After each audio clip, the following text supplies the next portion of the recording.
ማህበራዊ ሚዲያ ላይ የሚነሱ ሐሳቦችን በምን ደረጃ ነው መከታተል ያለብን? እንዲሁም ደግሞ ጠቅለል አድርገው ከመንፈሳዊ ህይወታችን ጋርስ እንዴት ማስኬድ እንችላለን የሚለው።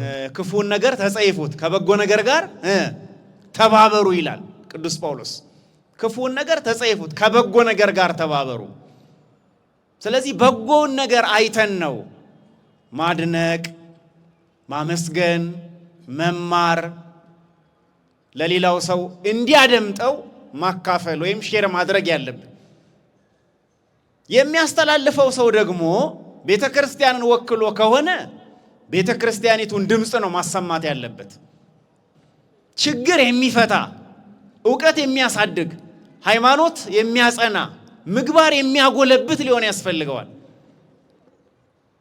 እንጂ እኛ የምንበላው እንጀራ ወጥ ባጣንበት ዘመን ስለ አህያ ስጋ የምንከራከርበት ሁኔታ ሊኖር አይገባም።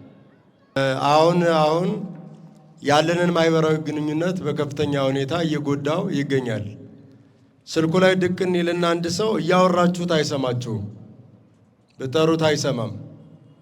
ይሄ አሁን ወደ ቤት ስትሄዱ ባልም ስልኩ ላይ፣ ሚስትም ስልኳ ላይ፣ ልጆችም እንዲሁ ከፍ ያሉ ከሆነ እዚያ ላይ ይሆናሉ። በቃ ግለኝነትን ነው እያስፋፋ ያለው። አባት ውሎውን ለሚስቱ ለልጆቹ ማካፈል፣ ምክር መስጠት፣ አስተማሪ የሆኑ ነገሮችን መንገር፣ የሀገር ታሪክ ወይም ሃይማኖታዊ ጉዳዮችን ለማስተማር ጊዜ እያሳጣን ፋታ እየነሳን አንድ ላይ ቁጭ ብለን እያለያየን ያለበት ሁኔታ ነው ያለው።